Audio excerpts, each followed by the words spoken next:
पाना। हा प्रभु करो दया, देहो मोरे पद छाया। हा प्रभु करो दया, देहो मोरे पद छाया। ए बेजास घुसुक त्रिभुवना, ए बेजास घुसुक त्रिभुवना। श्रीला प्रभुपाद पतित पावना। जय गुरुदेव लैला शरण। प्रभुपाद प्रभुपाद प्रभुपाद, जय प्रभुपाद, जय जय प्रभुपाद प्रभुपाद प्रभुपाद, जय जय प्रभुपाद। जय जय गुरुदेव गुरुदेव गुरुदेव, जय जय गुरुदेव। निताई गौर हरि बोल, हरि बोल, हरि बोल। निताई गौर हरि बोल, निताई गौर हरि बोल, हरि बोल, हरि बोल। हरि हरि बोल। हरे हरे कृष्णा। कृष्ण गुरु धन्यवाद जी, दंडवत प्रणाम। हरे कृष्णा प्रभु जी, हरे दंडवत प्रणाम। कृष्णा हरे प्रभु जी, दंडवत कृष्णा प्रणाम। प्रभु जी, दंडवत प्रणाम। हरे कृष्णा, सभी भक्तों के चरणों में दंडवत प्रणाम। प्रभु जी के चरणों में दंडवत प्रणाम। हरे कृष्णा। हरे कृष्णा प्रभु जी, दंडवत प्रणाम। सभी हरे भक्तों के कृष्ण, चरणों में दंडवत प्रणाम। सही भक्तों के चरणों में दंड प्रणाम। आइए आज का सत्र प्रारंभ करेंगे भगवान से प्रार्थनाओं के साथ। हरे कृष्ण प्रभु जी, दंडवत प्रणाम। हरे कृष्णा, सही भक्तों के चरणों में दंड प्रणाम। जय राधा माधव कुंज बिहारी, गोपी जन वल्लभा गिरिवरधारी। यशोदानंदन ब्रज जन रंजन, यमुना तीरावनचारी। जय राधा माधव कुंज बिहारी। ओम नमो भगवते वासुदेवाय, ओम नमो भगवते वासुदेवाय, ओम नमो भगवते वासुदेवाय। नारायणं नमस्कृत्यं नरं चैव नरोत्तमं, देवीं सरस्वतीं व्यासं ततो जयमुदीरये। नष्टप्रायेषु भद्रेषु नित्यं भागवत सेवया, भगवती उत्तम श्लोके भक्तिर्भवति नैष्टिकी। कृष्णाय वासुदेवाय देवकी नंदनाय च, नंदगोपकुमाराय गोविन्दाय नमो नमः। जय श्री कृष्ण चैतन्य प्रभु नित्यानंद, श्री अद्वैत गदाधर शिवासादि गौर भक्तवृंद। गुरुवे गौरचंद्राय राधिकाय तदालये, कृष्णाय कृष्ण भक्ताय तदभक्ताय नमो नमः।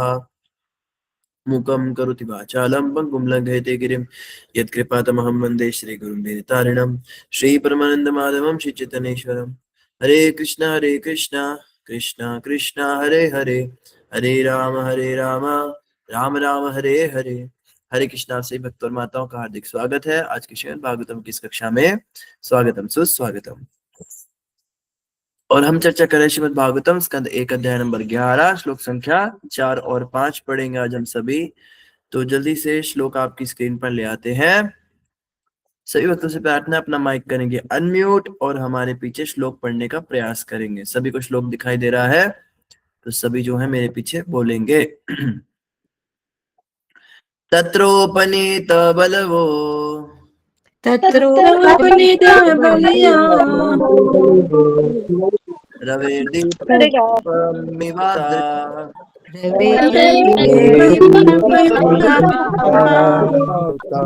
आत्मरामं कामं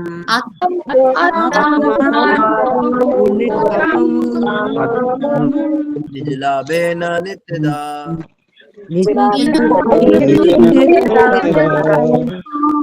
प्रीत्युत्फुल्लमुखाभिष्टो,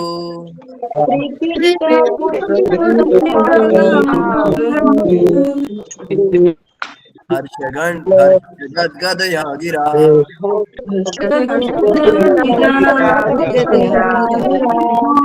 पितरं सर्वसुहृदं,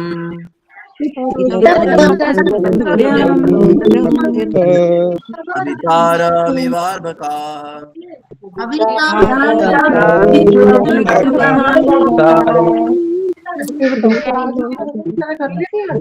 शत्रुवनीता बलवो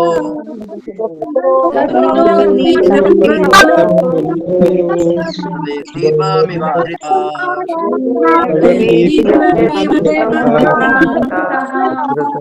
आत्मरामं पूर्णकामं निजलाभेन नित्यदा विद्युत्फुल्लमुखा प्रोचु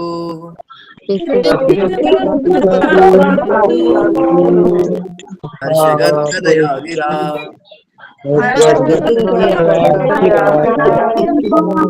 पितरं सर्वसुहृदम्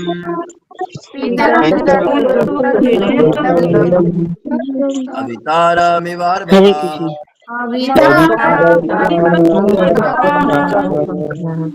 शत्रुपनीता बलवो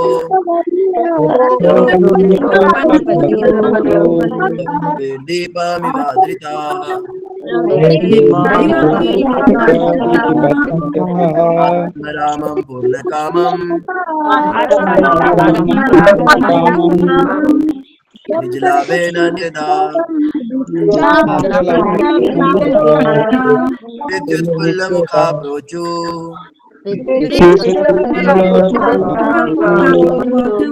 हर्षगद्गदया गिरा पितरं सर्वसुहृदम् पितारमिवार्भकाः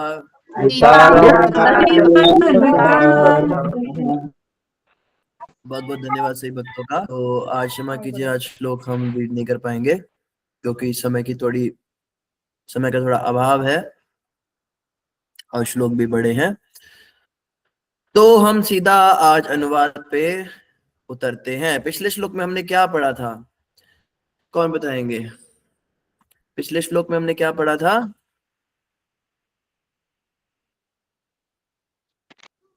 प्रभु जी पिछले श्लोक में आप भय पढ़ा था, भय का डर। पिछले श्लोक में हमने पढ़ा था कि भगवान का दिव्य शंख बजा और सभी भय खत्म हो गए, समाप्त हो गए।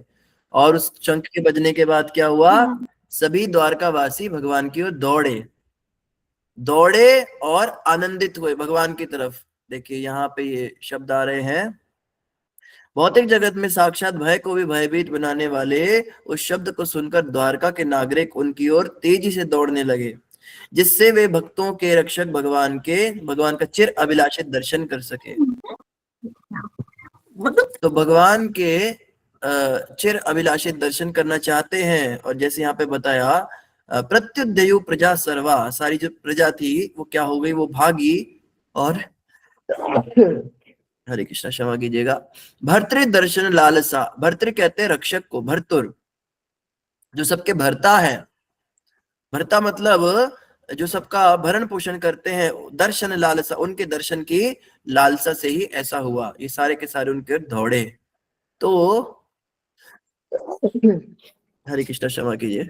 तो जैसे पिछले श्लोक में क्या हुआ, भगवान ने द्वारका की सीमा को लांघा, और जैसे ही द्वारका के अंदर भगवान ने प्रवेश किया तो उसके बाद में उसके अगले श्लोक में भगवान ने दिव्य शंख बजाया।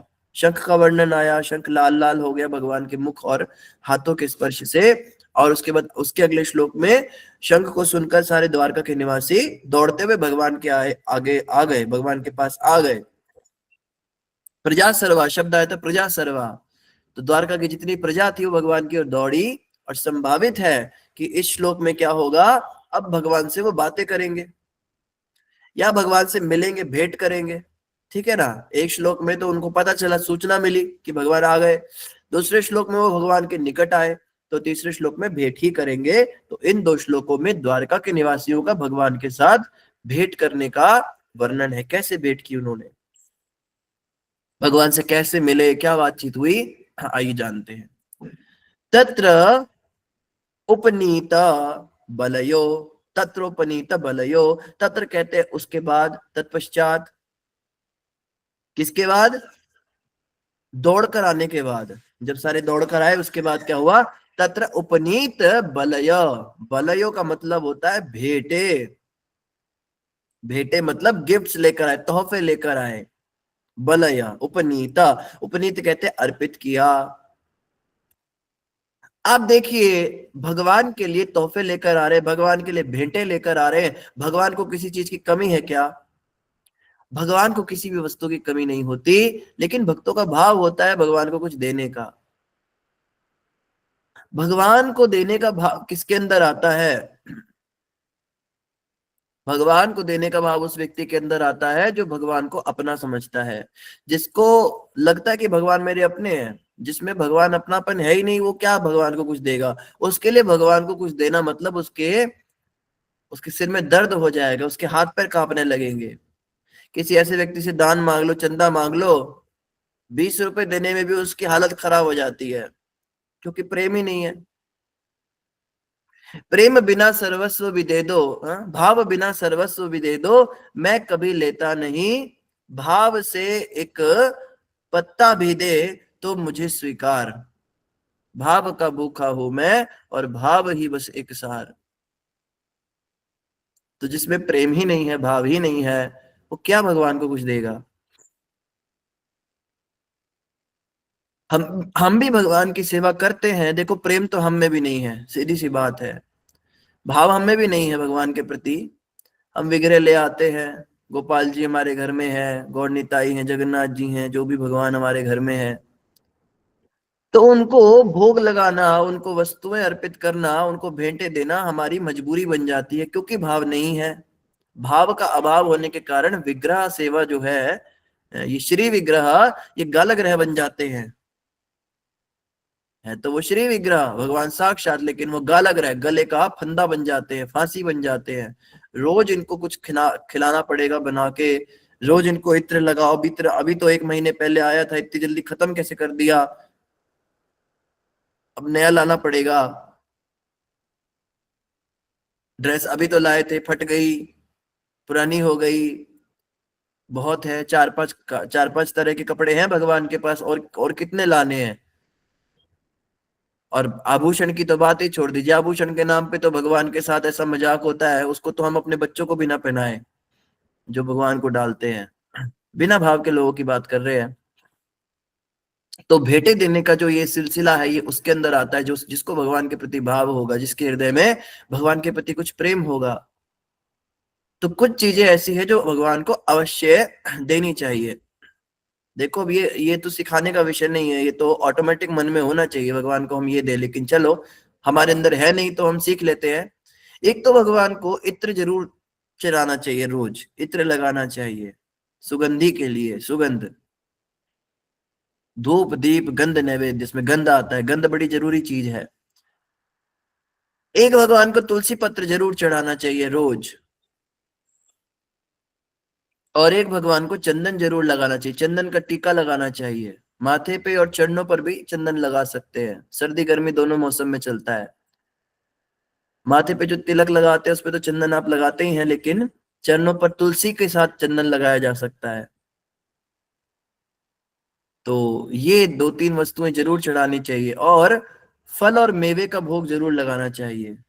फल और ड्राई फ्रूट्स थोड़े से जरूर भेंट करने चाहिए, चाहे रोज के 2 बादाम ही करिए, तो भगवान को अर्पित करने चाहिए। ड्राई फ्रूट्स और फ्रूट जरूर देने चाहिए। और बाकी तो चीजें जो है अपने अपने ऊपर है, भोग है, जितना सामर्थ्य है, रोटी सब्जी दाल चावल सब लगाना चाहिए, सब कुछ करना तो बहुत कुछ चाहिए, नई नई पोशाकें लानी चाहिए। तो भगवान को अर्पित करने में कंजूसी नहीं करनी चाहिए। देखो भगवान ये नहीं देखते कि आप कितना दे रहे हो सकता है किसी व्यक्ति की सैलरी 5,000 रुपए ही है, महीने के 5,000 ही कमाता है, तो उसके लिए 500 रुपए निकालना भी बहुत बड़ी बात है। और कोई व्यक्ति हो सकता है वो लाखों रुपए कमा रहा है, वो अगर 5,000 रुपए भी निकालता है तो भी उसके हिसाब से कम है। तो आप देखो भगवान ये नहीं देखते आप उनको कितना दे रहे हो, भगवान देखते हैं आप परिवार को कितना दे रहे हो और उनको कितना दे रहे हो। एक भक्त बता रहे थे कि जब हम भगवान के पास जाते हैं, भगवान के मंदिर में या कहीं भी जाते हैं, तो कई लोगों की आदत है, मैंने देखा, खास करके जो बूढ़े बूढ़े या बुढ़िया लोग होते हैं उनको ज्यादा आदत होती है, वैसे बटुआ खोलते हैं ना, ऐसे छुपा लेते हैं ऐसे भगवान से, और छुपा के उसमें से ढूंढते हैं नोट, और जो सबसे छोटा नोट उन्हें मिलता है उसको निकालते निकालते रुक जाते, क्योंकि उससे छोटा नोट भी है। सबसे छोटा वाला नोट निकालकर ऐसे करके डाल देते हैं और बड़ी श्रद्धा भाव से ऐसे बटुआ डाल के अंदर रख लेते हैं। वो भक्त कहते हैं, भगवान से क्या बटुआ छुपा रहे हो, भगवान को सब पता है। जो हम निकाल के डाल रहे हैं वो तो भगवान को दिख ही रहा है, लेकिन जो बटुए के अंदर हमने रखे हुए हैं वो भी भगवान को दिखते हैं। कहने का मतलब, हम कितने रुपए खर्च करते हैं इंद्र तृप्ति के ऊपर, कितने हम खर्च करते हैं संसार के ऊपर, ये भी भगवान को पता है। तो कोई ये ना सोचे हमने इतना दे दिया तो बहुत बड़ा भगवान को हमारा एहसानमंद होना चाहिए। भगवान सब सब देखते हैं। तो भाव का मतलब है अधिक से अधिक देने की इच्छा तो होनी चाहिए। और अगर इतने साल भक्ति करके भी, इतने साल माला जप करके भी अभी तक हमें यही लगता है कि ये तो भगवान है, इन्हें 10 रुपए दे दो बहुत है, 20 रुपए वाली ड्रेस पहना दो, 50-50 रुपए वाली मालाएं डाल दो, काम खत्म करो इनका, तो हमारी भक्ति में कोई प्रगति नहीं हुई। हमारी भक्ति में प्रगति हमारे घर में विग्रहों की स्थिति देख के पता लग जाती है। ज्यादा कुछ करने की जरूरत नहीं है। किसी के घर में जाइए, उसके ठाकुर जी का दर्शन कीजिए, उसी से पता लग जाएगा इसकी भक्ति कितनी अच्छी है। कुछ और करने की जरूरत ही नहीं है, उससे कुछ प्रश्न करने की जरूरत नहीं, तुम्हें कितना, तुमने भागवत सीखी, क्या सीखा, उसके विग्रह को देख लीजिए, वो अपने विग्रहों को कैसे रखता है। अगर उसके घर में विग्रह धूल खा रहे हैं तो समझ जाइए वो भक्ति में कोई खास उसकी प्रगति हुई नहीं है। विग्रह है ही नहीं फिर तो और भी खतरनाक स्थिति है। उसको तो डर लग रहा है, विग्रह ले आऊंगा तो सिर दर्द हो जाएगा, सेवा का कैसे सेवा करूंगा, घबरा रहा है। वो तो अभी बहुत पीछे है। जो लाया है वो बड़ा तीसमार खान है, कोशिश तो की। और जिसके घर में भगवान फटे पुराने कपड़ों में है, सस्ते सस्ते गहनों में है, और खुद उसने अच्छे पहने हुए हैं, अपना भी स्टैंडर्ड अपने हिसाब से है ना, खुद भी अगर ऐसे ही पहने फिर तो चलो बात ठीक है, खुद बढ़िया पहने और भगवान को ऐसे बेकार से पहना रखे हैं, तो समझ जाइए क्या हालत है। और भगवान किस सिंहासन पर बैठे हैं, कैसे धूल मिट्टी में बैठे हैं, गंदगी में बैठे हैं, कोई वहां मरम्मत नहीं, कुछ बढ़िया नहीं, कुछ करना ही नहीं, जैसे तैसे बस काम चला रहे हैं। तो उसी से पता लग जाती है कितनी स्थिति भक्ति में ऊंची हो गई। और जिसके घर में, आप में से लोग हैंड रेस करिएगा, किस किस के घर में ठाकुर जी ने आज ताजी माला पहनी हुई है, ताजे फूलों की माला पहनी हुई है, हाथ खड़ा कीजिए। ताजे फूलों की माला जो आज ही डाली है आपने, यानी 7 दिन पहले डाली थी और फूल सूख गए, उनकी आत्मा भी निकल गई, मौत हो गई उन फूलों की, वो वाले नहीं। हाँ, शिखा माता दिखा भी रहे हैं। शिखा माता के घर पे हैं, सुषमा माता के घर पे हैं, सुधा माता के घर पे हैं, संपा माता, अपर्णा माता, सुजाता माता, मोतीलाल प्रभु, सुनीता माता और रूबी कुमारी माता, डॉक्टर रेखा माता, राधिका शानबाग माता, अनुराधा प्रकाश माता, आंचल माता, मनाली माता और प्रवीणा माता। इन सबके घर में ठाकुर जी ने ताजी माला पहनी हुई है। फूल फूल चढ़ाए वो नहीं चलेंगे, फूल तो हम भी चढ़ा देते किसी को भी, फूल चढ़ाने वाली नहीं, फूलों की माला किसने पहनी है। गलत हैंड रेज मत करना, नहीं तो फिर पाप लगेगा, झूठ बोलने का पाप लगता है। फूल चढ़ाए नहीं पूछा मैंने कहा फूलों की ताजी माला किसने पहनी है। काली माता आएगी गला काट के ले जाएंगी अगर झूठ बोलोगे तो। फूल चढ़ाने नहीं, चढ़ाने पूछा कि किसने फूल चढ़ाए हैं। ये देखो मैं भी कहूँ इतने सारे हैंड रेज कैसे हो गए। फूलों की माला किसने पहनी। तो हमारे इधर माला नहीं मिलती है, लूज फूल मिलती है। हरे कोई कृष्णा। बात नहीं, नहीं मिलती तो हैंड रेज मत कीजिए। प्रभु जी फूल की माला हम मंदिर में चढ़ाते हैं और फूल घर में चढ़ा लेते हैं। घर वाले भगवान को किस किसने फूलों की माला चढ़ाई, सिर्फ वही हाथ खड़ा करेंगे, बाकी चीटिंग नहीं करनी। सारे हाथ चले गए, 3 ही रह गए बस। ये देखो कितनी चालाक है सारे।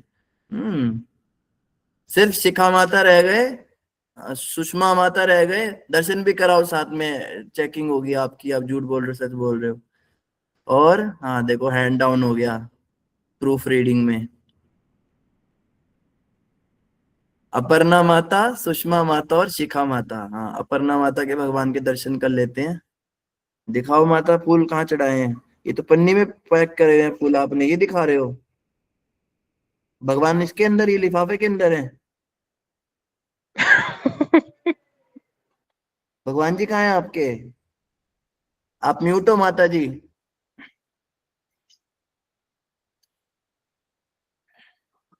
चलो, शिखा माता को फुल नंबर, शिखा माता के भगवान ने पहनी हुई है माला। Very good. और सुषमा गोराई माता जी, इनके भी ठाकुर जी ने फुल माला पहनी है। थोड़ा नजदीक ले जाओ माता। हरे कृष्ण प्रभु जी, दंडवत प्रणाम प्रभु जी। हम तो सुबह जब माला पहने थे, वो दोपहर जब हम खाना पड़ते ना, वो माला सब जो है ना, वो हम निकालते हैं। और दोपहर पे जो आरती होते हैं तभी हम फूल की माला देते हैं। अभी कहाँ रखे हैं फूल की माला निकाल के? जी प्रभु जी, दिखा रहे हैं। हरे कृष्णा। प्रूफ के साथ सीबीआई जांच होगी ना पूरी, ऐसे हैंड रेस करने वाले बहुत हैं यहाँ पे। वैसे आप सब भी प्रभु बड़े जी चालाक हो, मैंने देख लिया आज मैंने। हैं? प्रभु जी आपने देखा, मैंने दिखाया। अच्छा अच्छा, पन्नी में डाल दिए। पन्नी चलो में नहीं सुबह। डाला है, नहीं नहीं, सत्यनारायण भगवान की फोटो पे ही है। अभी तक मेरी मम्मी ने पहना के रखा है उनको। अच्छा अच्छा, चलो ठीक है। अच्छा रुकिए। हरे कृष्ण प्रभु जी, आप प्लास्टिक आप, में है प्रभु जी, देख लीजिए प्रभु जी। चलो प्रूफ रीडिंग हो गई। सुषमा माता, शिखा माता और अपर्णा माता के भगवान ने भी माला पहन रखी है। बहुत बढ़िया, वेरी गुड। इनके लिए सभी हरि बोल करेंगे। हरि बोल। हरि बोल, हरि हरि बोल, बोल, हरि बोल, हरि बोल, हरि बोल। हरि हरि बोल। बोल। बाकी जो इतने सारों ने जो हैंड रेस किया था उनके लिए क्या करना है? उनके लिए कली बोल। आप सबके लिए भी हरि बोल। आप भगवान को अर्पित करते हो कम से कम। फूल चढ़ाना बहुत जरूरी है भगवान को। अच्छी बात है, जिन्होंने फूल चढ़ाया उनका भी धन्यवाद, जिन्होंने माला प्रभु चढ़ाई जी उनका मंदिर में चढ़ाते हैं माला, तो उसका भी तो है ना कुछ। घर वाले भगवान की बात हो रही है। मंदिर जी वाले जी। तो मनोकामनाएं पूरी करते हैं। ना ना, मनोकामना से नहीं चढ़ाते, वैसे ही चढ़ाते हैं शुरू से ही। अच्छा अच्छा, उनसे प्रेम आपका ज्यादा है। हाँ, उनसे भी प्रेम है। भगवान तो एक ही है, चाहे घर के हैं चाहे मंदिर के, एक ही हैं। ये बात भी सही है। घर वाले जो भगवान है वो मंदिर के भगवान से अलग नहीं है, ऐसी भावना रखनी चाहिए। तो सुधा माता के लिए भी हरि बोल कर देते हैं। हरि बोल। हरि हरि हरि बोल, बोल। हरि बोल। बोल, हरि बोल। फिलोसफिकली माता ने एडजस्ट कर दिया मुझे, धन्यवाद। तो देखो, अब जब जो ताजी माला भगवान को चढ़ा रहे हैं फूलों की, इसका मतलब शिखा माता, मुझे लगता है आज बाय चांस ऐसा हो गया, रोज नहीं चढ़ाते, मैंने पहले नहीं देखी थी माला चढ़ाते हो रोज? जी प्रभु जी, मैं फूल ले आती हूँ, अपने हाथ से हार बना लेती हूँ। जब पैसे कम रहते हैं तो मैं फूल ले आती हूँ 10 रुपए का, और अपने घर पे भी फूल लगाया हुआ है और उसका माला बना के चढ़ा देती हूँ। अपने और जब हाथों से पैसे फूलों हरि की ज्यादा माला, बोल, रहते, हरि अपने बोल। हाथों से माला बनाते हो आप रोज? नहीं, खरीद के लाती हूँ। जब भी बजट कम रहता है तो तो हाथों से फिर माला बनाती हूँ। बहुत हाँ, अच्छा, बहुत सुंदर हरि भाव। बोल, हरि और घर बोल। हरि पे भी हरि मैंने बोल, हरि बोल। अपने घर पे भी पेड़ लगाया है, कान्हा जी के लिए गुलाब और जासवंती का और सदाबहार, 3 वेरी फूल। Good, very good. ये देखो, ऐसा भाव होना चाहिए शिखा माता की तरह। अपने हाथों से माता माला बनाती है जब बजट कम होता है। तो कम बजट में वैसे भक्ति ज्यादा अच्छी होती है ना। जब बजट ज्यादा होता है तब तो चलो ये फटफट फटफट खरीदा। और प्रभुपाद जी कहते हैं, जो जो पेड़ आपने अपने हाथ से उगाया है, उस पेड़ को आपने बड़ा किया और उसमें जो फूल लगता है वो जब आप भगवान को चढ़ाते हो तो उसकी बात अलग ही होती है। दुकान से खरीदे हुए फूलों की बात अलग होती है। तुलसी भी जैसे हम कहीं से लाके चढ़ा देते हैं कुछ, लेकिन जो हम खुद उगाते हैं घर पे, हम लगाते हैं उसका पौधा, उसको सिंचन करते हैं, वो वाला पत्ता जब हम भगवान को चढ़ाते हैं उसमें मेहनत है। बाहर से हम दुकान से मिठाई खरीद के लाए, वो भी हमने भगवान को चढ़ाई, लेकिन जो हम समय लगाकर बड़ी मेहनत करके बनाते हैं, घर पे बनाते हैं अपने हाथों से और भगवान को भोग लगाते हैं, उसकी बात ही अलग होती है। तो विग्रहों की सेवा ऐसे होती है, भाव से, हृदय से। फिर भगवान ये थोड़ा ना देखेंगे तुम्हारे फूल कैसे हैं, तुम्हारी रसमलाई में चीनी कम है, तुम्हारे पराठे में तेल है, घी का तो बनाया नहीं, तेल का पराठा खिला दिया। भगवान ये सब नहीं देखते, फिर भगवान मेहनत देखते हैं। तो निश्चित रूप से जो भगवान को समय दे रहा है, जो भगवान के लिए मेहनत कर रहा है, चाहे फूल उगा रहा है, पत्ते उगा रहा है, तुलसी उगा रहा है, या कुछ भी बना रहा है, भोग बना रहा है, तो भगवान उसको रिकॉर्ड करते हैं। तो यही प्रयास करना चाहिए और भगवान को भेंटें अर्पित करना चाहिए अलग अलग प्रकार से। जैसे बाहर से मोती मिलते हैं, सुंदर आभूषण मिलते हैं, बजट कम वाले भी सेवा कर सकते हैं। वो लोग फिर चंदन की लकड़ी ला सकते हैं। एक चंदन की लकड़ी साल भर तक, साल 2 साल तक तो चली जाती है। उसको घिस के रोज भगवान को तिलक करना चाहिए। तो इस तरह से भगवान को भेंटें दी जाती हैं। अब यहाँ पे क्या हो रहा है, यहाँ पे द्वारका निवासी भगवान को भेंटें अर्पित कर रहे हैं। क्या किया उन्होंने, तत्रोपनीत बलयो, बलयो मतलब भेंटे, तो तत्रोपनीत बलयो, उपनीत का मतलब होता है अर्पित किया। तो सारे द्वारका के निवासी जब आए तो कोई भगवान के लिए माला बनाकर लाया होगा, जैसे हमारी शिखा माता जी माला बनाती हैं, उधर भी किसी ने अपने हाथ से माला बनाई होगी। किसी ने भगवान के लिए चंदन घिसा होगा, वो चंदन लेकर आया होगा। किसी ने भगवान के लिए कोई आभूषण लिया होगा, कोई मोतियों की माला बनाई होगी। किसी ने भगवान के लिए वस्त्र बनाए होंगे हाथों से, कोई स्वेटर बुने होंगे, कुछ भी हो सकता है। सब अपने कोई खाने की चीज लेकर आया होगा बनाकर, कोई पान सुपारी लाया होगा। तो भगवान को जो है इस तरह से अर्पित किया, तत्रोपनीत बलयो। अब ये जो अर्पण हो रहा है, इसमें और अपने घर में ठाकुर जी को अर्पण करने में या किसी मंदिर में अर्पण करने में कोई अंतर नहीं है। ये समझने वाली बात है।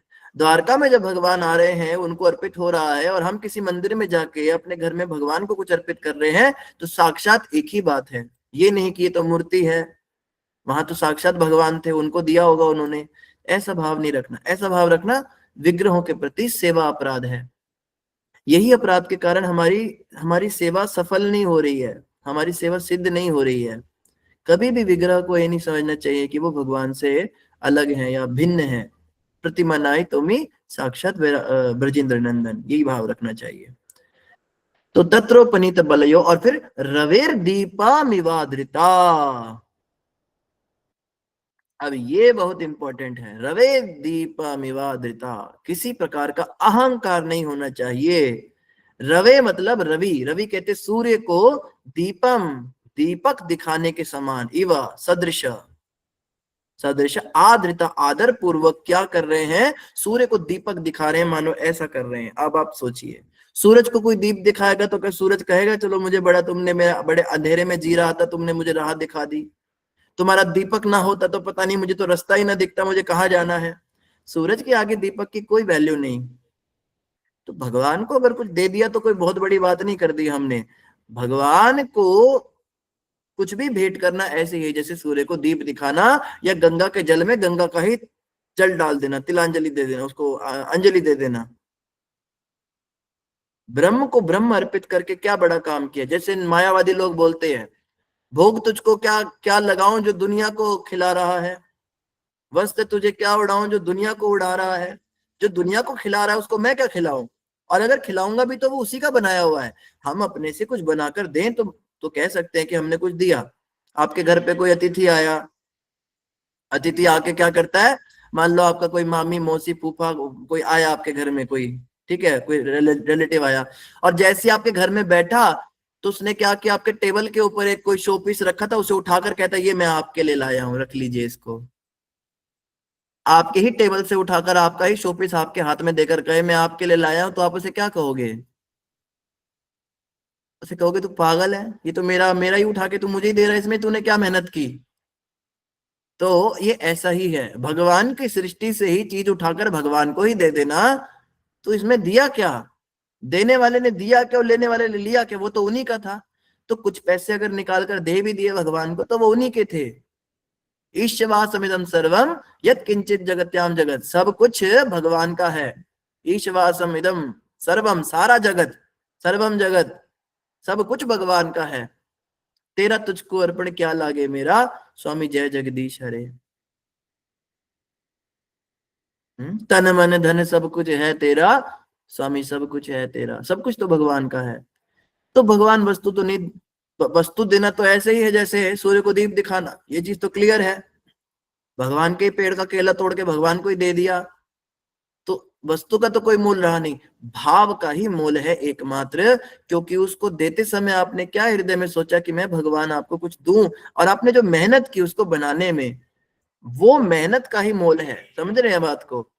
अगर हम मेहनत करके कुछ बना रहे हैं खाने की चीज तो भगवान की है, लेकिन जो मेहनत की वो हमारी थी, वो हमने अर्पित किया है। भगवान को भाव ही अर्पित होता है, वस्तु अर्पित नहीं होती। इसीलिए हम क्या, जब भोग लगाते हैं तो वस्तु वहीं रह जाती है और भाव भगवान स्वीकार कर लेते हैं। अगर वस्तु भगवान को अर्पित की होती तो भगवान वस्तु खाते नहीं, खाते क्या। 4 पराठे का भोग लगाते हैं, चारों पराठे वापस आ जाते हैं, क्योंकि पराठे पदार्थ हैं, वो इसी संसार के हैं, उसको वो भगवान के ही हैं, वो भगवान क्या स्वीकार करेंगे, वो भगवान के ही है। लेकिन उसको बनाते समय जो भाव हृदय में भक्ति भाव हमने रखा था, वो जो पराठों के साथ जाता है, वो भाव भगवान एक्सेप्ट कर लेते हैं। और क्या भगवान कुछ देते नहीं बदले में? भगवान बदले में हमें क्या देते हैं? उसके बदले में अपनी कृपा देते हैं। वो अपनी कृपा संचार करके उस पराठे में डाल देते हैं, और उस पराठे को जब हम खाते हैं तो भगवान की कृपा हमारे को साथ में मिलती है। उसका मक्खन भगवान उसके ऊपर लगा देते हैं। एक मक्खन तो भक्त लगाकर देता है भगवान को पराठे के ऊपर अपने भाव का, वो मक्खन भगवान खाते हैं। और दूसरा मक्खन भगवान भी उसको लगाकर देते हैं अपनी कृपा का, अपनी साक्षात कृपा प्रसाद का, और वो मक्खन भक्त को मिलता है। और ये दोनों ही मक्खन अदृश्य होते हैं। आप ये मत कहिएगा प्रभु जी हमारे पराठे पे तो मक्खन नहीं लगता भोग के बाद। कौन से मक्खन की बात हो रही है? ये अदृश्य होता है। कोई कह सकता है भगवान ने तो भोग तो लगाया कि नहीं लगाया, कैसे पता चले? अच्छा, ये भी प्रश्न है। भगवान ने उसका भोग लगाया कि नहीं लगाया, उस पर अपनी दृष्टि डाली कि नहीं डाली, कैसे पता चले? वस्तु तो खत्म होगी नहीं, कम होगी नहीं, क्योंकि वस्तु तो भगवान की थी। तो भगवान ने उसको एक्सेप्ट किया कि नहीं किया, इसका पता कैसे चलेगा? कौन बताएगा? कोई नास्तिक कहे आपको आकर हम तो नहीं मानते भोग लगा, हम तो नहीं मानते, भोग लगता तो कम होता, उसको आप कैसे जवाब दोगे? सुषमा माता जी जवाब देंगी उसको। हरे कृष्ण प्रभु जी, दंडवत प्रणाम। प्रभु जी, जो हमारा हम भगवान के भोग लगाते हैं ना, वो उसी का जो प्रसाद स्वाद का टेस्ट अलग से होते हैं, और हमारा जो हम प्रसाद रहते हैं ना, जो भोग लगाया नहीं है, वो अच्छे नहीं लगते हैं प्रभु जी। ये हम खुद महसूस कर रहे थे प्रभु जी। हरे कृष्ण। वेरी गुड, टेस्ट में फर्क पड़ता है माता को, बहुत अच्छा। सुमित हरि प्रभु। बोल, हरि बोल। प्रभु जी जैसे हम भगवान के जो मतलब जैसे धरती पर भगवान आए, उन्होंने क्या क्या किया, मतलब वो मतलब गुण हमने आने शुरू हो जाते हैं, हमें पता, मतलब हमारे मतलब गलत चीजें मतलब या वो वाली चीजें आनी शुरू हो जाती है।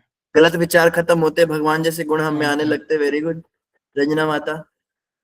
हरे कृष्ण प्रभु जी, जनों गलत प्रणाम सेवा करने का। प्रभु जी, मतलब प्रसाद जब हम भगवान को जैसे भोग लगाते हैं तो प्रसाद के रूप में वो मतलब हमें मिलता है, तो मतलब प्रसाद ही मतलब भगवान का साक्षात दर्शन। तो इस समय मतलब फील होता है कि नहीं हमें भगवान की कृपा मिल रही है, हाँ मतलब हमारा प्रेम बढ़ता है भगवान से, और तो ये हमें जरूर महसूस होता है प्रभु जी, हमारी महसूस भक्ति होता है, में भी रुचि बढ़ती है। भक्ति में रुचि बढ़ती। Very good. प्रणाम। सुधा माता जी। हरे कृष्णा प्रभु जी, दंडवत प्रणाम, से भक्तों को दंडवत प्रणाम। प्रभु जी, एक तो सुषमा माता जी ने जो बताया वही मेरा पॉइंट था पहला, और दूसरा ये होता है कि हमें और सेवा करने का भाव उत्पन्न होता है हमारे अंदर, कि भगवान जी को नित्य नई नई चीजें बना के खिलाएं, ऐसा भी लगता है। हृदय में ऐसा भाव आता है कुछ नया हाँ, नया ऐसा बनाए। भाव आता है कि आज ये बनाए, कल ये बनाएंगे, परसों। मैं तो ये रात को ही सोचती हूँ कल क्या बनाना है, तो ऐसे मेरे अंदर आता है कभी कभी ऐसा भाव। वेरी गुड, हरे बहुत कृष्ण। बढ़िया। डॉक्टर रेखा माता जी। हरे कृष्ण प्रभु जी, दंडवत प्रणाम। हाँ, एक तो स्वाद बढ़ता है प्रसादम का, और थोड़े में तुष्टि होती है प्रभु जी। और जैसे ही प्रसाद सब घर में ग्रहण करते हैं तो जो भी भक्ति भी नहीं कर रहे घर वाले, तो भी उनमें भी अनर्थ कम दिखने लगते हैं, तो हमारे तो अनर्थ हमारे में से भी कम होने लगते हैं। हरे कृष्ण। तो हाँ, थोड़े में प्रसाद खाने तुष्टि से लगती है। तुष्टि लगती थोड़े में ही, और नॉन नॉन प्रसाद खाओ तो बहुत ज्यादा खा के भी लगता नहीं कुछ खाया है। Very good. और लोगों में अनर्थ भी कम होते हैं, बहुत अच्छा पॉइंट। प्रीति माता जी। हरे कृष्णा प्रभु जी, दंडवत प्रणाम। प्रभु जी, एकदम इंस्टेंट इफेक्ट अगर हम समझे, जैसे बाकी चीजों में तो टाइम लगता है, अनर्थ निवृत्ति में, भक्ति उजागर होने में, तो इंस्टेंट में प्रसन्नता का अनुभव होता है हृदय में, तो उससे पता चलता है कि भगवान ने ग्रहण किया।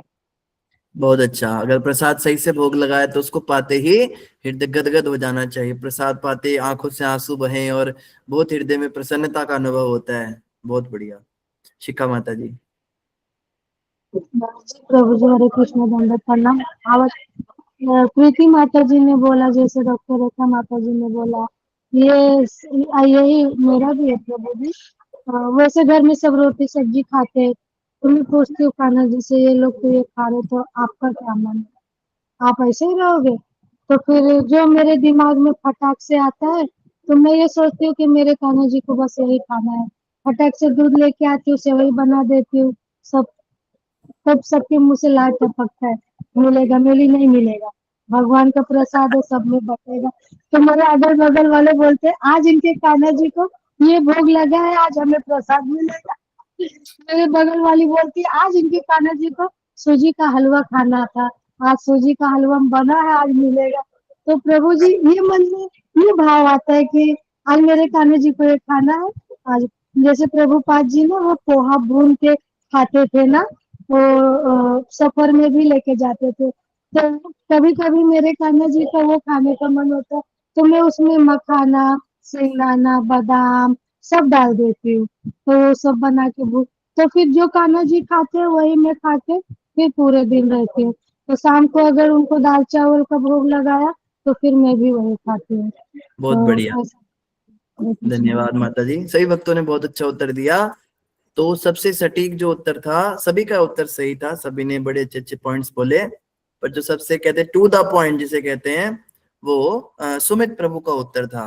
बाकी सबके भी बिल्कुल अच्छे पॉइंट्स थे कि प्रसाद पाने के बाद में अभक्त जो है वो कह सकता है आपको प्रसन्नता, तो उनको भी प्रसन्नता होती है, मैकडोनल्ड में जाके खाते हैं, उनको भी बड़ा आनंद आता है, उनको भी टेस्टी लगता है, या कई बार प्रसाद टेस्टी नहीं भी बनता। ये तो एक ऐसे पॉइंट है जैसे जिसपे कोई तर्क कर सकता है, कोई व्यक्ति कह सकता है भैया आज तो प्रसाद पाने में हमें मजा नहीं आया, तो ये हो सकता है। लेकिन जो ये वाला पॉइंट है, प्रसाद भगवान ने भोग लगाया है कि नहीं लगाया है, जैसे रेखा माता ने भी इस पे बोला था और भी भक्तों ने बोला था, रंजना माता ने भी बोला था कि उसका असर दिखता है।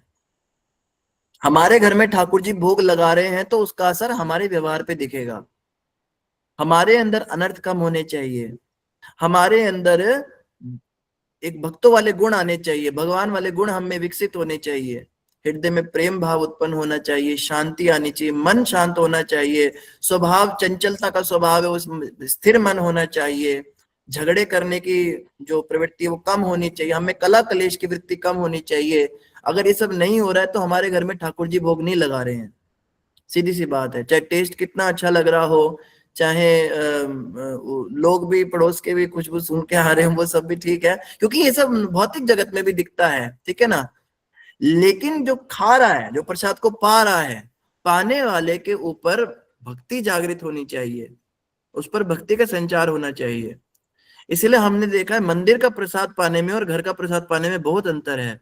जो मंदिर का प्रसाद रोज पाते हैं उनको भक्ति जबरदस्त उनके अंदर संचारित होती है, क्योंकि मंदिर में भोग बनता बड़ी शुद्धि से है, नहा के अच्छे से वस्त्र पहन के साफ सुथरे होके आचमन इत्यादि करके शुद्धिकरण करके मन में भगवान का निरंतर चिंतन करते हुए जब भोग बनता है और उसको कोई देखता नहीं, कोई उसको पाने की इच्छा नहीं करता, किसी के मुंह में पानी नहीं आता उसको देखकर भोग लगने से पहले। अगर भोग लगने से पहले किसी ने उसको देख लिया, किसी के मुंह में पानी आ गया या किसी ने उसके स्वाद की कल्पना कर ली, तो चखना तो बहुत बड़ा अपराध है, चखना तो बिल्कुल भी नहीं है। तो उसके बाद वो बड़ी शुद्धि से और बड़े गुप्त तरीके से विग्रहों के पास गया और विग्रहों ने उसको बड़े मंत्रों के साथ, बड़े आदर के साथ, बड़े सत्कार के साथ उसका भोग लगा और विग्रहों ने उसको पाया। वो जब प्रसाद बनकर बाहर निकलता है, चाहे थोड़ा सा ही मिल जाए, कण मात्र मिल जाए, उससे हमारी भक्ति में ऐसी वृद्धि होगी, हमारे हृदय के अंदर भाव उत्पन्न होंगे, आंखों से आंसू भी आएंगे, हृदय भी प्रसन्न होगा। जैसे आप सभी ने सारे अच्छे पॉइंट्स बताए, सभी के पॉइंट्स अच्छे थे, वो सब चीजें होंगी, आनंद भी आएगा, आसपास के लोग भी पहुंचेंगे, ये सब चीजें बाद में होंगी, सेकेंडरी होंगी, पर प्राइमरी चीज है कि हमारे हृदय में कला कलेश कम होगा और ये भक्ति ना करने की जो कारण है वो खत्म होंगे। मन के सबसे बड़ा तो मन ही कारण है। अगर कोई भक्ति नहीं कर पा रहा है तो मन शांत होगा, मन के अंदर भक्ति करने की तीव्र इच्छा आएगी और वो तीव्र इच्छा क्या करेगी, समस्त भौतिक परिस्थितियों को सरपास कर जाएगी।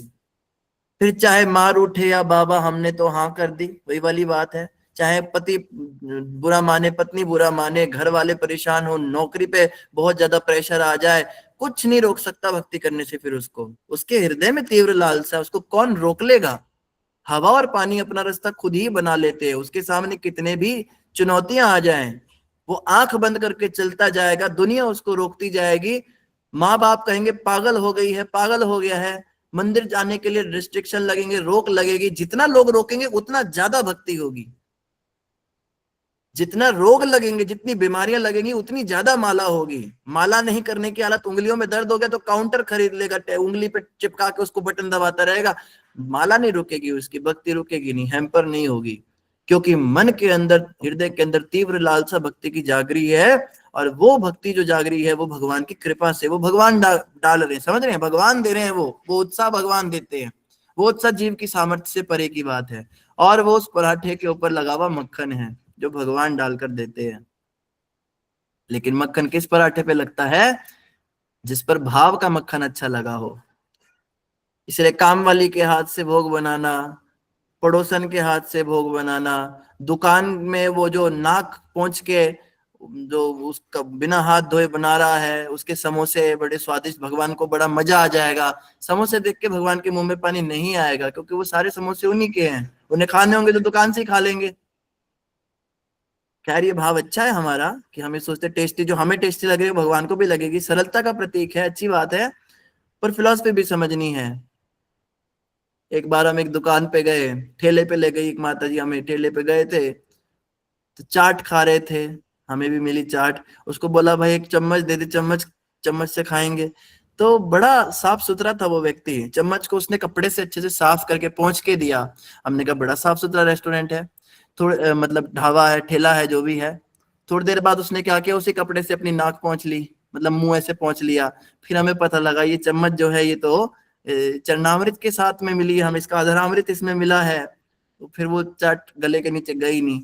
तो बाहर के लोग जो है, अब वो चाट हम पैक करा के लाए, हम ठाकुर जी को, लो ठाकुर जी, तो भगवान भाव देखते हैं जितना। और इसीलिए कहते हैं कि जो हम भोग लगाते हैं वो भगवान शायद नहीं भी लेते होंगे, शायद ऐसा हो सकता है। इस पे कोई हताश ना हो, कोई निराश ना हो, कोई ये ना सोचे कि अरे मैं तो, इसका मतलब यह है कि हमें उस लायक बनना है कि भगवान हमारा भोग स्वीकार करे। उसके लिए वो भाव लेकर आए, वो प्रेम लेकर आए हृदय में, और वो शुद्धि। पंचरात्रि की विधि अपनी जगह, भागवत विधि अपनी जगह। पंचरात्रि की मतलब शुद्धि के नियम, आचार व्यवहार, मंत्र तंत्र इत्यादि, आचमन वगैरह सब कुछ करना। और भागवत विधि मतलब हृदय के अंदर प्रेम भक्ति का भाव लाना भगवान के लिए।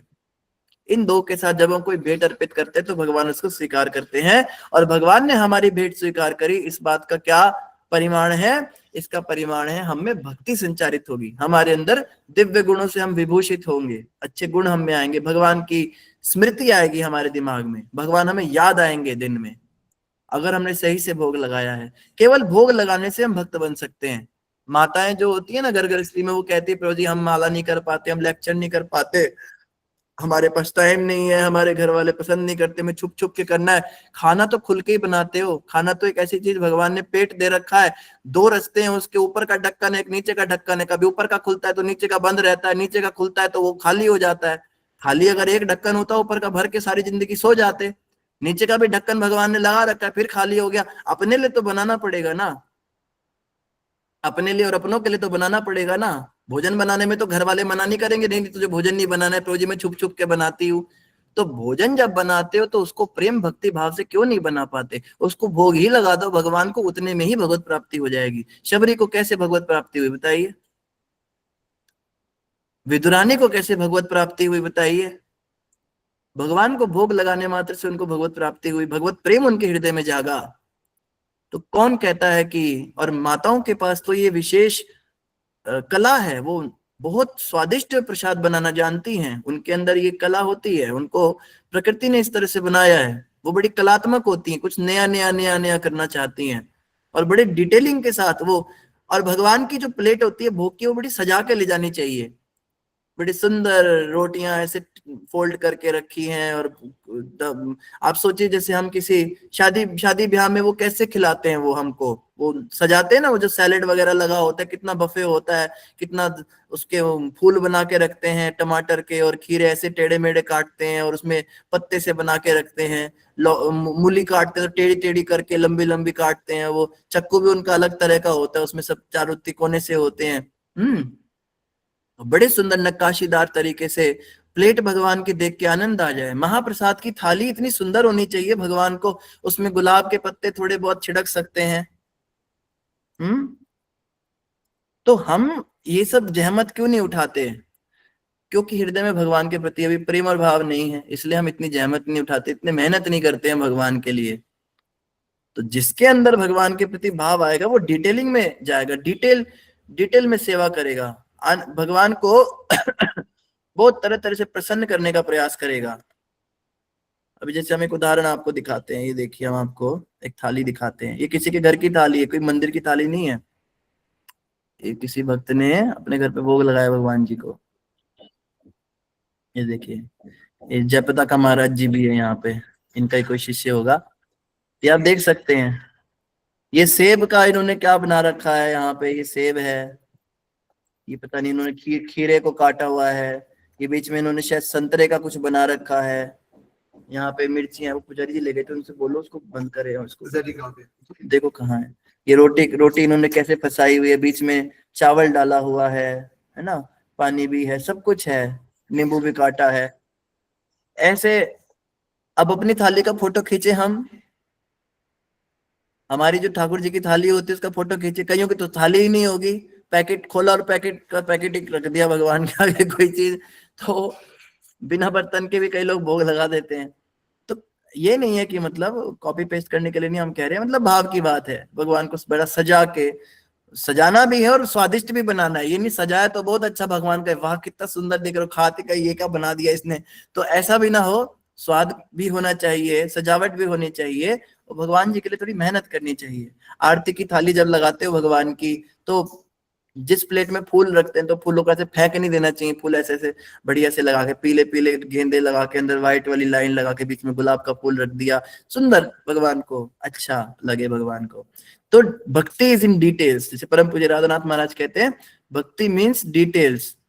कितना डिटेल में हम सेवा कर रहे हैं, कितना अच्छे से।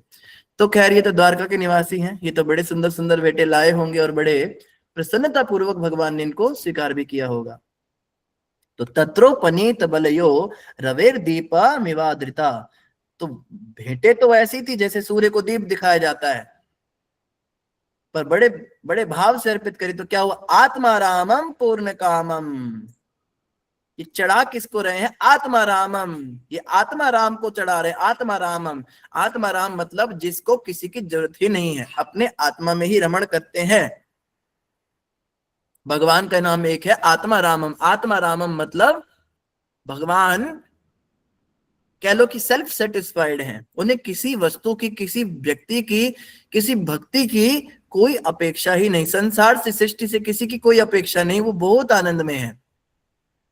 और जो व्यक्ति पूर्ण आनंद में है, जो पूर्ण मजे में है, उसको अगर कोई थोड़ा सा भी कुछ करे तो वो बड़ा धन्यवाद करते हैं, बहुत बहुत धन्यवाद आपका, बहुत बहुत धन्यवाद। और जो व्यक्ति फ्रस्ट्रेटेड है, जो जिंदगी में कभी खुशी नहीं हुआ, उसके लिए आप मर भी जाओगे तो कहेगा इसमें क्या बड़ी बात है, इसमें क्या बड़ा काम किया। तो एक तरफ संसार है जिसके लिए मर भी जाओ तो कभी धन्यवाद ना करे, और एक तरफ भगवान है, थोड़ा सा भी कुछ करो तो भगवान इतना इतना रिवार्ड, इतना रिगार्ड करते हैं। तो हम भगवान को छोड़ के संसार की सेवा में क्यों लगे रहते हैं, सोचने वाली बात है। आत्मा रामम, ऐसे आत्मा राम है भगवान, कोई छोटी से छोटी सेवा भी भगवान की कर दो तो भगवान उसको याद रखते हैं।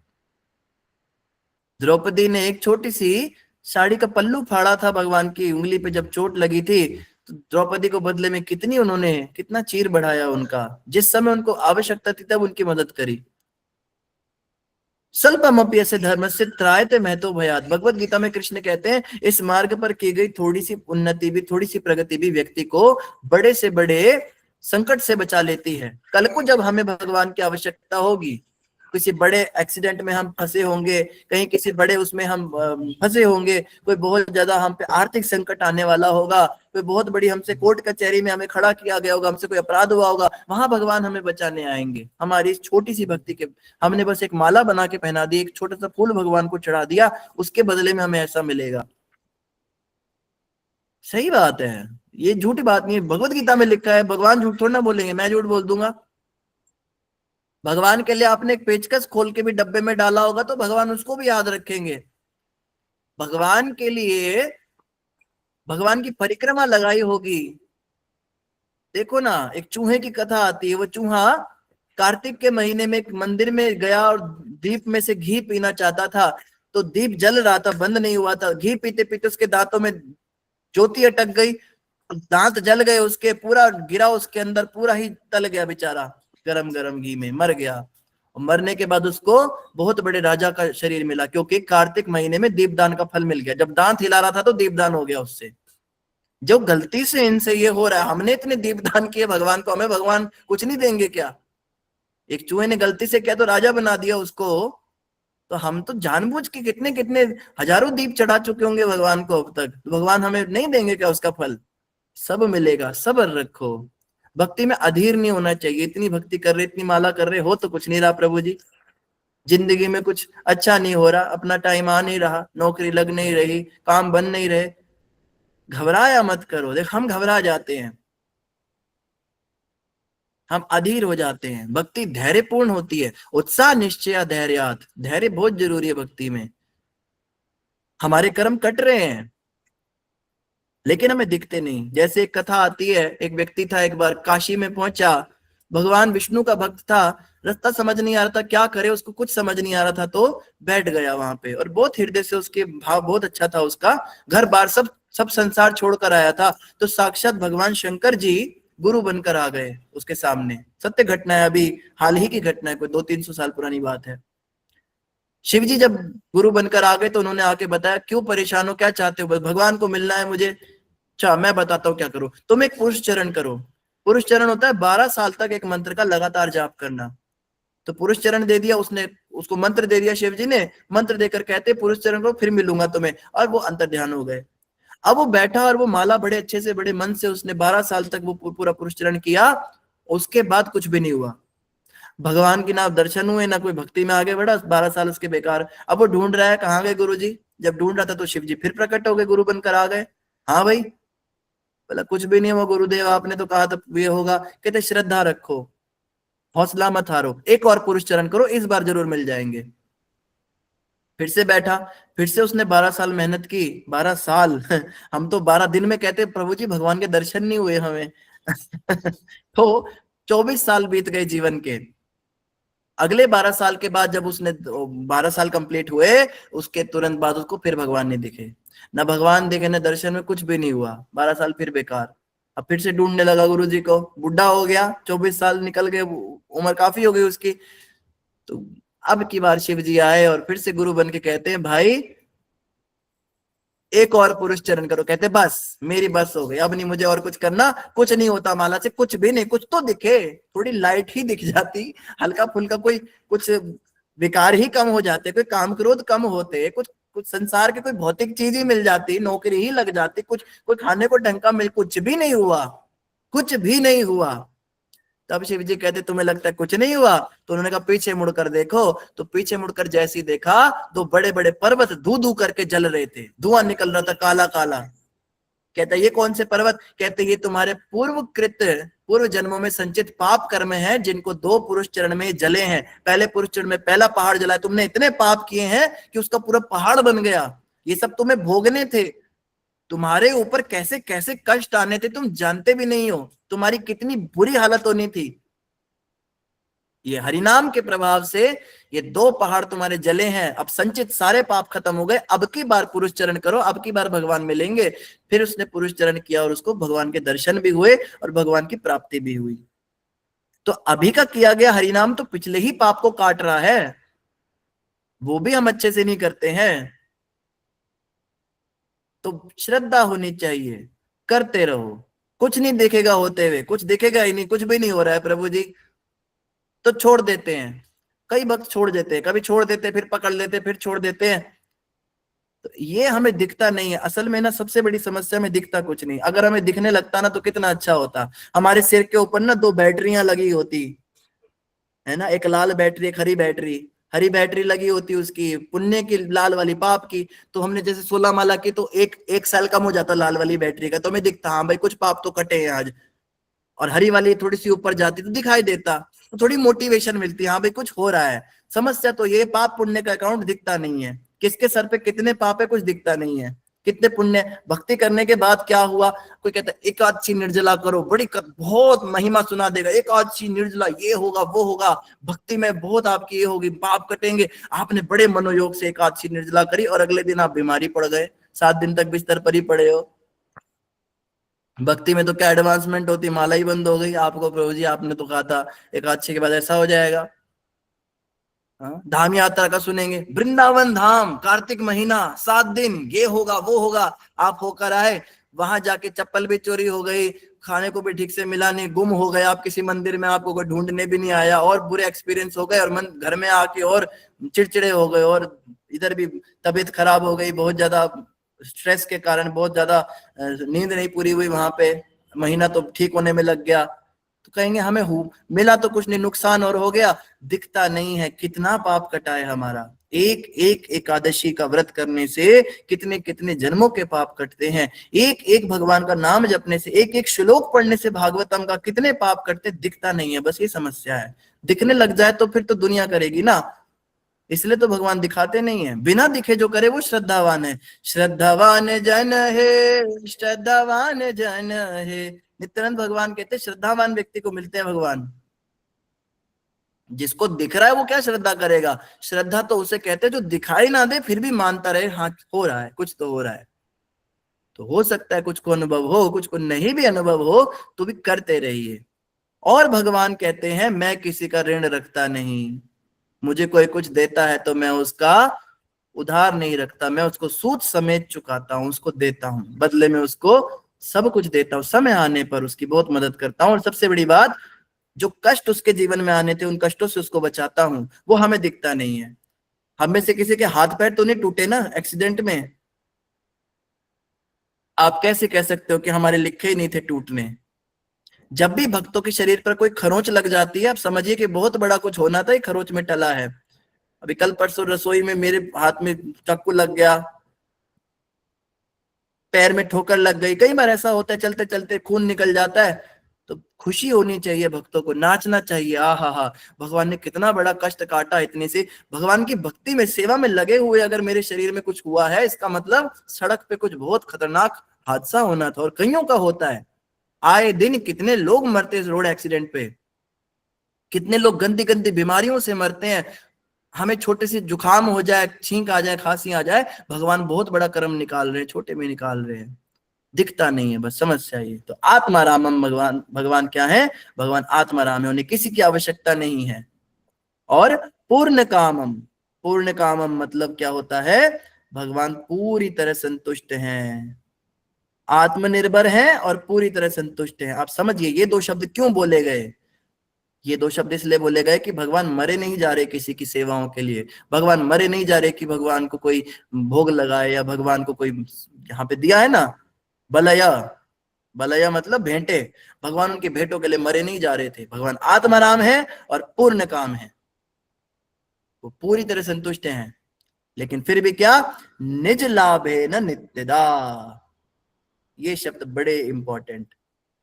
निज लाभे, निज निज कहते अपनी, लाभेन का मतलब यहाँ पे, वैसे लाभ का मतलब तो फायदा होता है, लेकिन यहाँ लाभ का मतलब शक्ति, अपनी निजी शक्ति से नित्यता निरंतर पूर्ति करते, दूसरों को वो सब कुछ देने वाले हैं, वो सबका पालन कर रहे हैं, उनको किसी भेंट की आवश्यकता नहीं।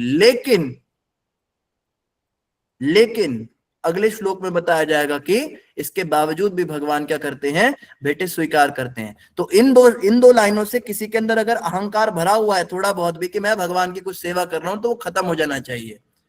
ये श्रीमद् भागवतम का श्लोक नंबर 1.11.4 है, ये अहंकार तोड़ने के लिए है कि मैं बहुत सेवा कर रही हूं, मैं बहुत सेवा कर रहा हूं, मैं सेवा ना करूं तो भगवान को तो कोई खिलाए ही ना, भगवान तो भूखे मरेंगे, मैं सेवा ना करूं तो भगवान को कोई नहलाए ना, भगवान तो मेरी सेवा के मोहताज हैं। विशेष रूप से हमारे लिए ये श्लोक जरूरी है, आपके लिए नहीं। हमारे, हम जो मंदिर में रहते हैं, मंदिर में रहते हुए बहुत अहंकार हो जाता है सेवा का। जी प्रभु जी, तो सेवा का अहंकार हमें नहीं करना है।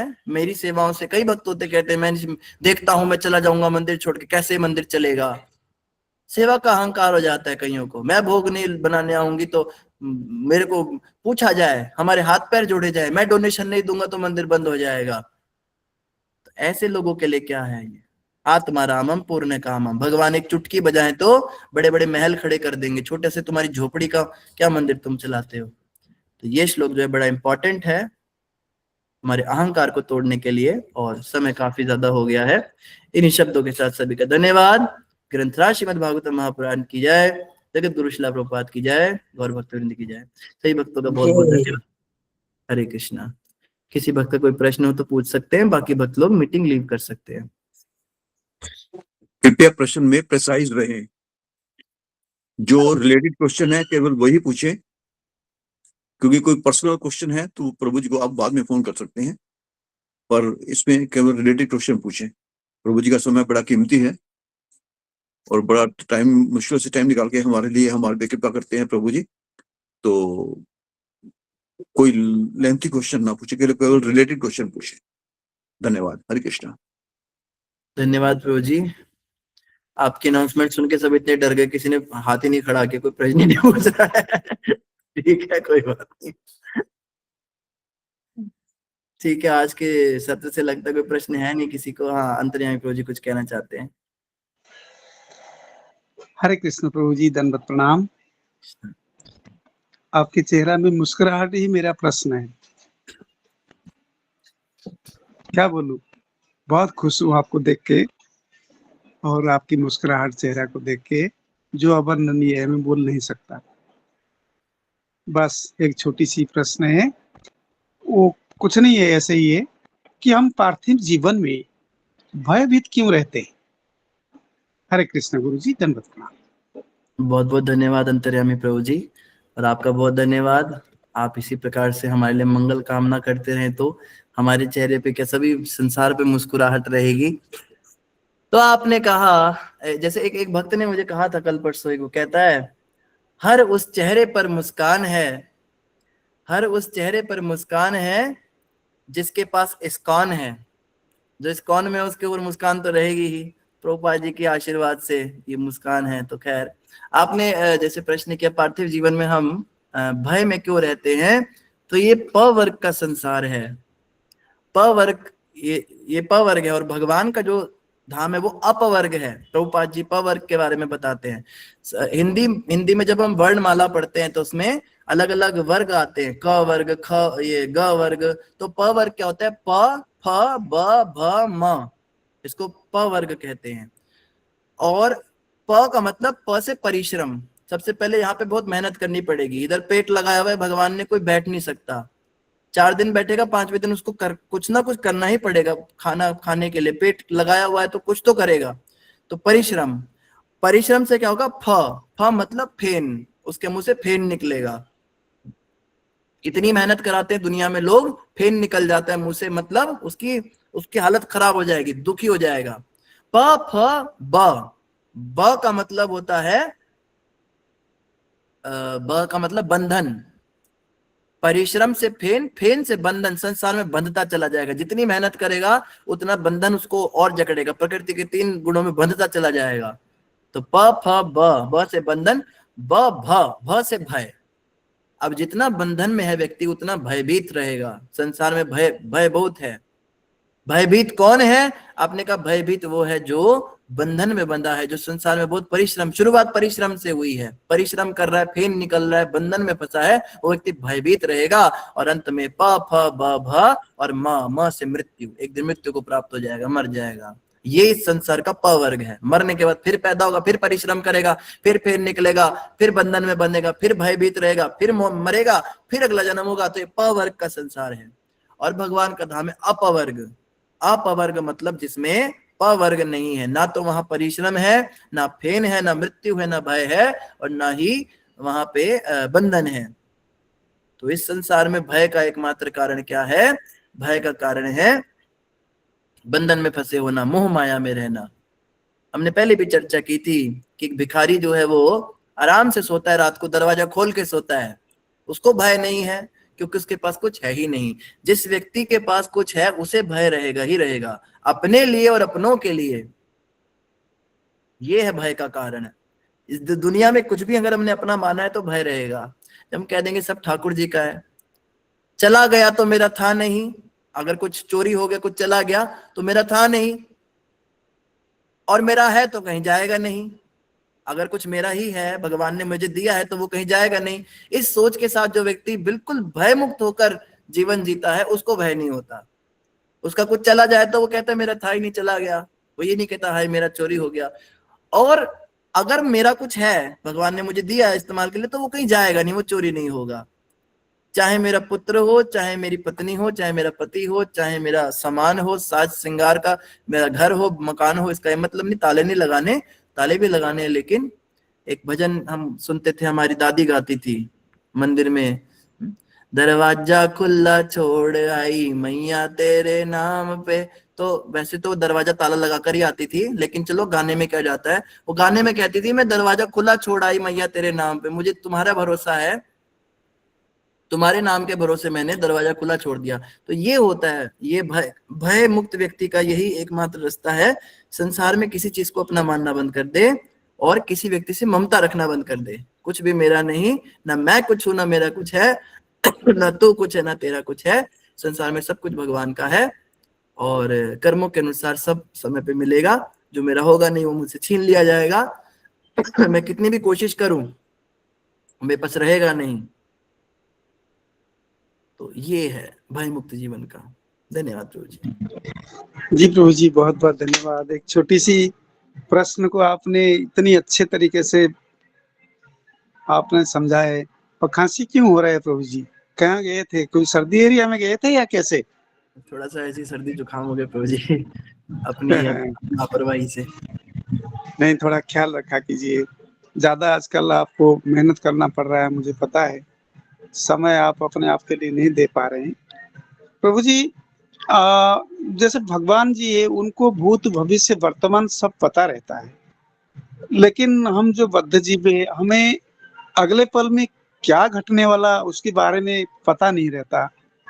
तो कहीं ये भी एक कारण हो सकता है क्या भयभीत होने का? अगर हमें पता चल गया हमारे साथ क्या होने वाला है, फिर तो नींद आनी भी बंद हो जाएगी।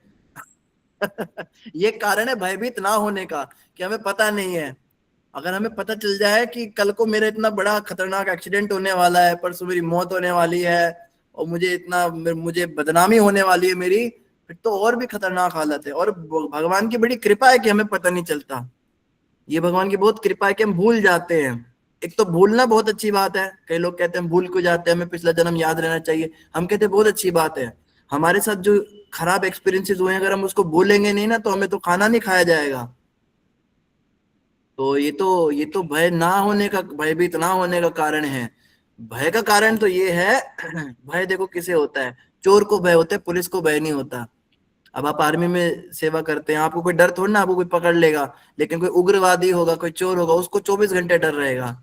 तो डर भय उसको होता है जो पाप करता है। कहीं ना कहीं जो व्यक्ति कहीं पे कुछ गलती कर रहा है, उसको पता है वो गलती कर रहा है, वो पकड़ा जाएगा एक दिन, उसको भय रहता है। और जो बिल्कुल नियम से चल रहा है, जो बड़े तरीके से पूरा शास्त्रों का पालन हो रहा है, सब हो रहा है, उस व्यक्ति को भय नहीं, उसको भय नहीं होता। तो भय का एक कारण ये भी है कि हम शास्त्रों के अनुसार नहीं चलते। बहुत सुंदर प्रभु जी। जो कारण मैंने सोचा था वो तो उल्टा निकल गया। आपने बहुत सुंदर तरीके से समझा दिए प्रभु जी। वाकई में अगर वो कारण पता चल जाता तो और भयभीत होते हम। तो सही बात बोले हैं। बिल्कुल। हरे कृष्ण। आपकी चरणों में कोटि कोटि दंडवत प्रणाम। धन्यवाद प्रभु जी। हरे कृष्ण। धन्य प्रणाम। ठीक है, और तो कोई हैंड रेस नहीं है प्रभु जी। आदिनाथ प्रभु जी, आज के लिए आज्ञा। बहुत बहुत धन्यवाद प्रभु जी। अपना भी ख्याल रखें, हमारा भी ख्याल रखें। आप सबका बहुत बहुत धन्यवाद। आपके साथ से हम, आपके उससे शेर से हम भी जुड़े हुए हैं। नहीं प्रभु जी, आपके आशीर्वाद से हम सब जुड़े हुए हैं। सभी का बहुत धन्यवाद प्रभु जी। बहुत धन्यवाद। हरे कृष्णा। धन्यवाद प्रणाम। सभी भक्तों के चरणों में धन्यवाद प्रणाम। हरे कृष्णा। हरे कृष्णा प्रभु जी, धन्यवाद प्रणाम।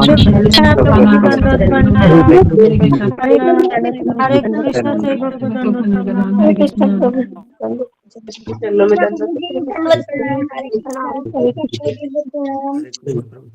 दंडवत प्रणाम। हरे कृष्णा प्रभु जी, प्रणाम। धन्यवाद धन्यवाद सभी भक्तों का धन्यवाद। कोटि कोटि प्रणाम प्रभु जी के चरणों में, कोटि कोटि प्रणाम। हरे कृष्णा प्रभु जी, आपके चरणों में कोटि कोटि प्रणाम। सेवा धन्यवाद माता जी, कोटि कोटि प्रणाम। हरे कृष्णा। हरे कृष्णा। सभी भक्तों के चरणों में हरे कृष्णा। दोनों प्रणाम माता जी। हरे कृष्णा। हरे कृष्णा। प्रभु जी के चरणों में दोनों। आज हमें टाइम दिया उन्होंने, बहुत बहुत धन्यवाद। हरे कृष्णा।